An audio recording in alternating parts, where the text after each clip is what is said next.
Allez, c'est parti pour la stratégie qui paye. Bienvenue dans l'émission Mon Avis Crypto, l'émission dans laquelle je donne mon avis. Et aujourd'hui, je donne mon avis sur ma propre stratégie qui, je pense, est adaptée à un maximum de personnes. Alors, pas de promesse de gain, par contre, une promesse de compétences, de connaissances et surtout de compréhension du marché un petit peu plus global. Aujourd'hui, on dézoome, on essaie de comprendre avec des principes de base. On va commencer tout de suite. Donc voilà ma stratégie, tout simplement, qui est expliquée avec un tableau très simple. On va voir, il y a 4 points majeurs. Donc les concepts sur lesquels se base ma stratégie, les principes, comment appliquer la stratégie, les avantages et les inconvénients. Donc on va commencer par les concepts. Et le concept le plus important et de loin, c'est que on est dans un marché qui est en expansion, qui est encore récent, et le potentiel de hausse est très très loin d'avoir atteint son max dans ce marché-là. Ce qui se passe, c'est que le marché des cryptos est très très récent, tout jeune, c'est-à-dire qu'on parle d'un marché qui a même pas 15 ans, là où par exemple un marché de l'immobilier, ça fait 5000 ans qu'il existe, un marché des actions, ça fait 400 ans, etc. Là on parle d'un marché qui a 15 ans, qui répond à des problématiques qui sont réelles, et forcément, si des projets vont aider ce marché-là, si des projets viennent à ajouter leur pierre à l'édifice, vous pouvez être sûr que ces projets-là vont prendre en valeur de manière colossale. C'est ce qui s'est passé avec Bitcoin au début. Bitcoin, c'est le tout début, le premier élément de ce marché-là. Vous voyez ce qu'il a fait Bitcoin dans le passé, et bah il y aura potentiellement, alors il n'y aura pas d'autres Bitcoin, mais il y aura potentiellement des projets qui vont faire, je dis pas x100, peut-être x200, x500, parce que c'est des projets qui vont répondre à des réelles problématiques. Donc ça, c'est le concept de base, c'est le concept principal, c'est ce concept-là. Sans ce concept-là, il n'y aurait pas ma stratégie. Et ma stratégie s'appuie à 100% là-dessus. Et tous les autres, c'est des pierres, des choses qu'on peut un petit peu modifier, un petit peu moduler. Mais ça, par contre, ce truc-là, on peut pas le moduler, c'est vraiment la base. Alors, l'autre concept qui est simple à comprendre, c'est que c'est beaucoup plus simple et beaucoup plus accessible de créer un projet dans la crypto que de créer une entreprise dans le monde réel. Donc ce qu'on appelle les private equity, c'est-à-dire la capacité de pouvoir investir dans des sociétés qui ne sont pas encore cotées en bourse. C'est un marché qui est extrêmement rentable, extrêmement risqué, on est d'accord. C'est le cas avec le marché des cryptos aussi.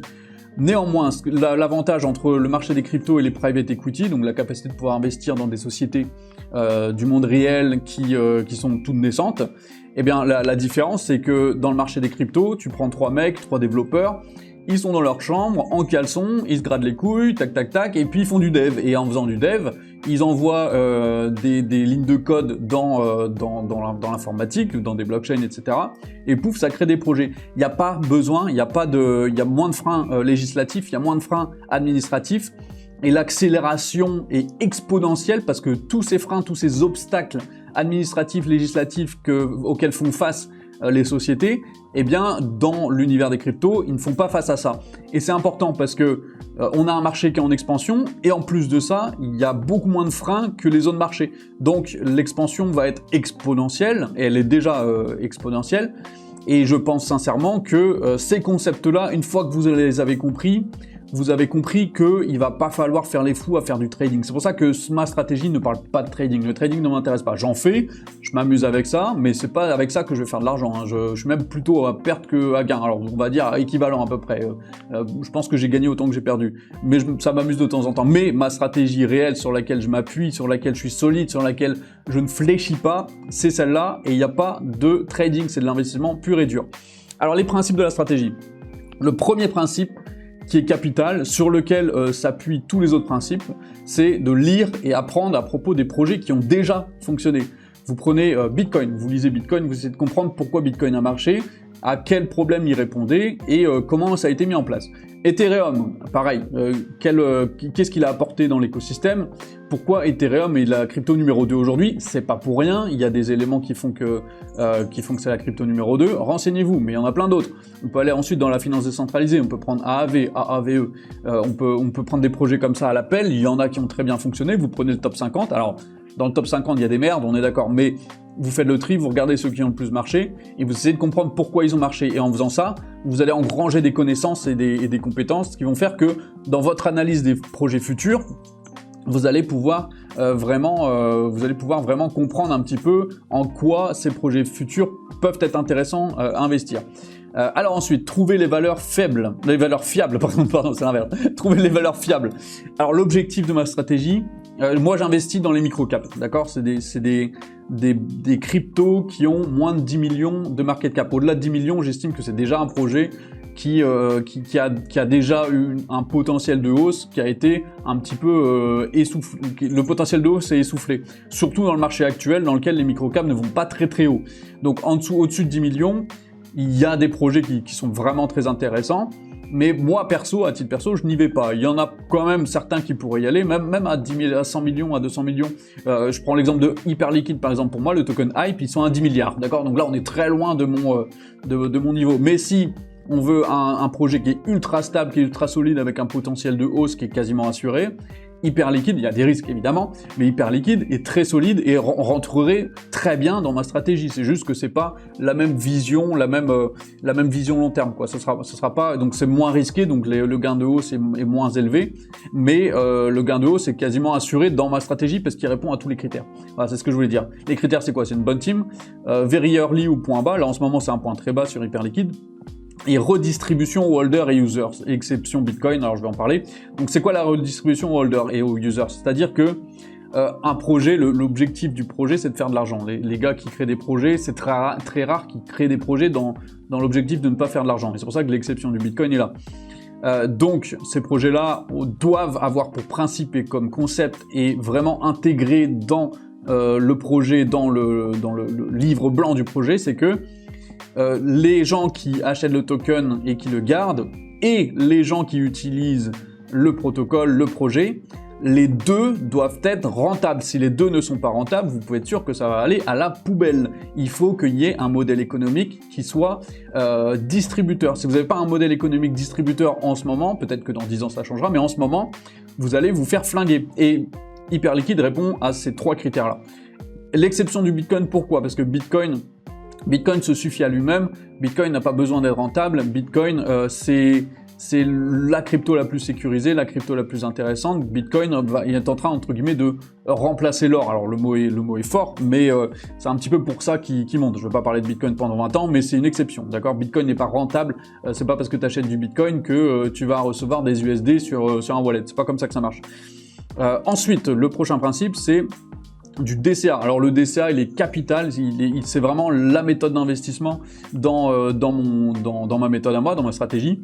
C'est j'attends les points bas et pendant les points bas, j'achète régulièrement. Et à chaque fois qu'il y a un point bas, genre ah ça s'est cassé la gueule de ouf là, j'achète. Alors ça peut partir encore plus bas, mais j'aurais pris peut-être 10% de ce que je voulais dépenser dans le jeton.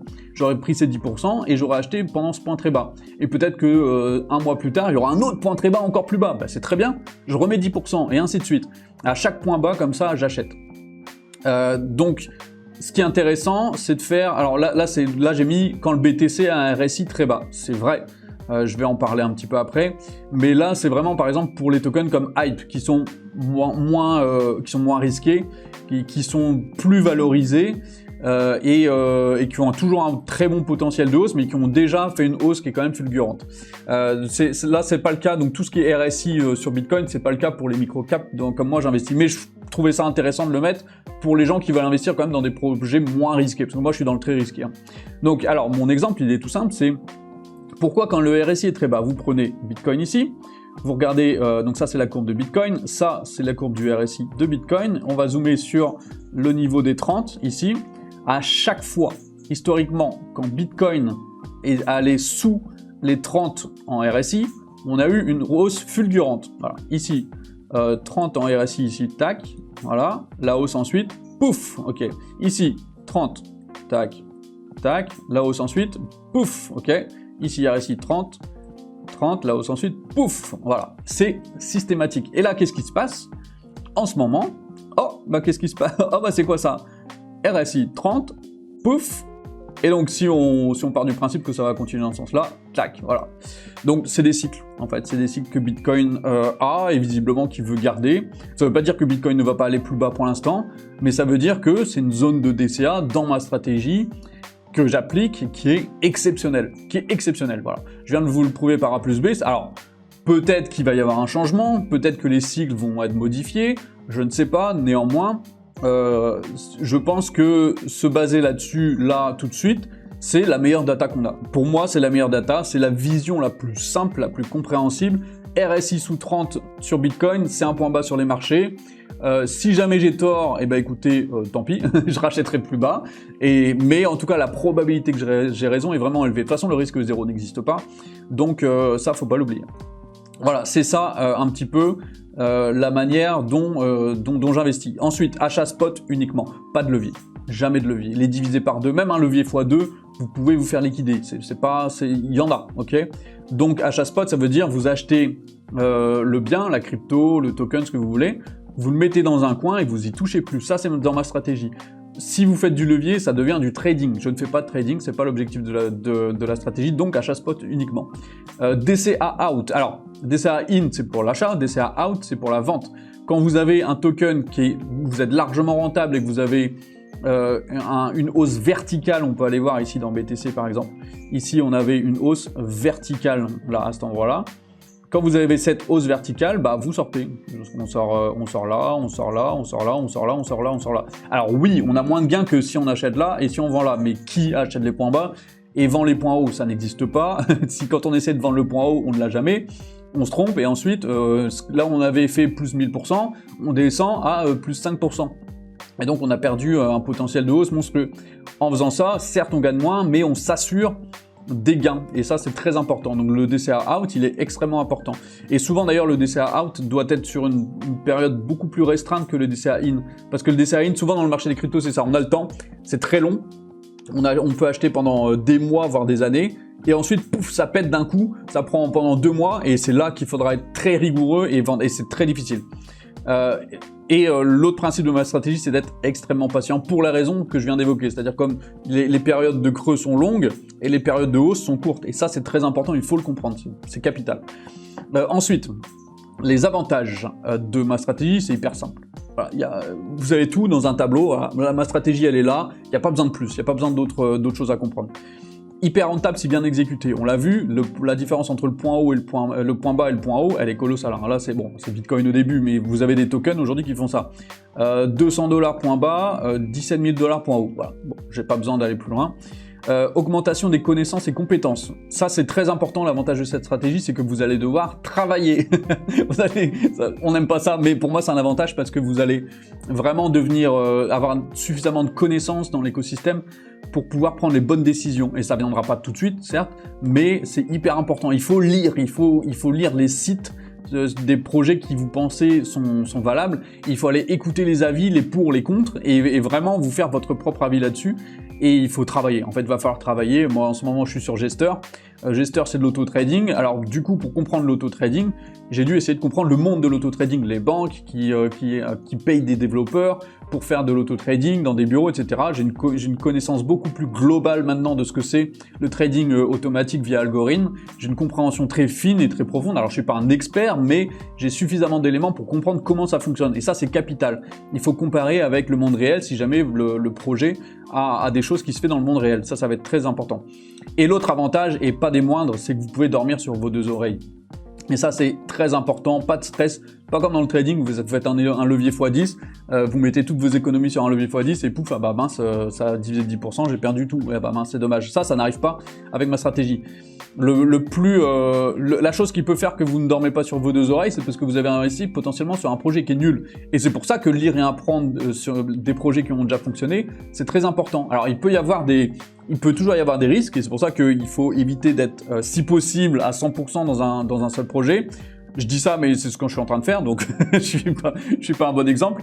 Mais c'est pour vous dire à quel point il y a parfois des pépites, il y a des choses, des projets, il y a des développeurs qui valent tellement le coup que peut-être, éventuellement, parfois, si vous avez l'expérience, ça peut être intéressant de rentrer à peut-être à 50, 60% dans un projet. C'est pas quelque chose que je conseille, mais c'est quelque chose que je fais. Et si je le fais, c'est qu'il y a une raison. Il y a 2 écoles. Il y a l'école qui dit il faut pas mettre tous ses œufs dans le même panier. Il y a l'autre école qui dit oui, mais si tous les paniers sont pourris mais qu'il y en a qu'un seul qui est bien, eh ben je vais mettre tous mes œufs dans le panier qui est bien, tout simplement. Parce que sinon mes œufs ils vont être pourris, je vais pas pouvoir les vendre. Et ben il y a un petit peu de ça. Donc c'est comme dans cet état d'esprit que je suis actuellement.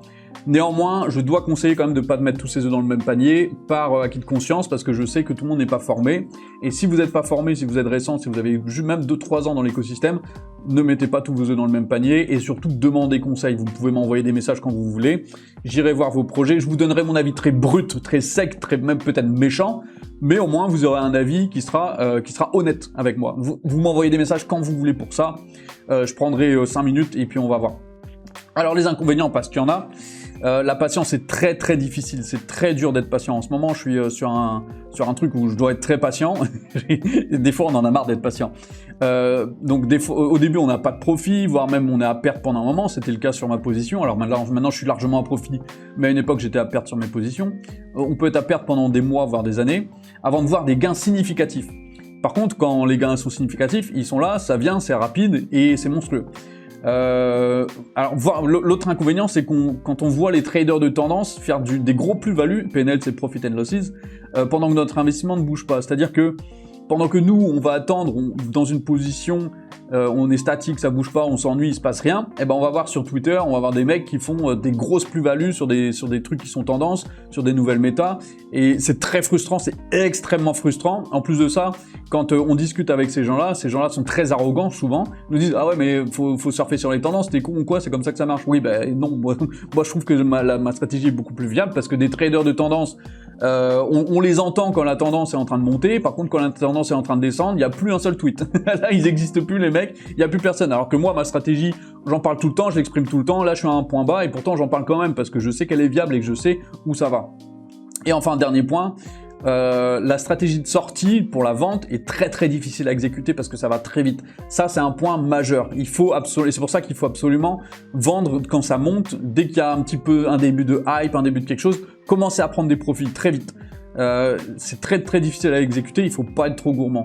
Et ça, c'est vraiment le côté le plus difficile de ma stratégie. Voilà, avec ça, vous avez tout.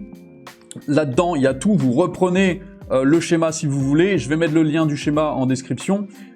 Utilisez-le autant que vous voulez, relisez ça, et si vous avez des questions, n'hésitez pas, les commentaires sont là pour ça. Si vous avez une stratégie qui marche, n'hésitez pas à me la donner, je suis très très curieux parce que je sais qu'il y a pour moi il y a autant de stratégies qu'il y a d'êtres humains, mais je suis très curieux de voir comment vous avez été positif dans la crypto.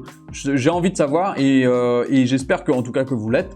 Et en tout cas, merci à tous, cette vidéo était potentiellement la plus importante de ma chaîne, donc abonnez-vous, mettez un commentaire, un petit j'aime, et à demain, bye bye.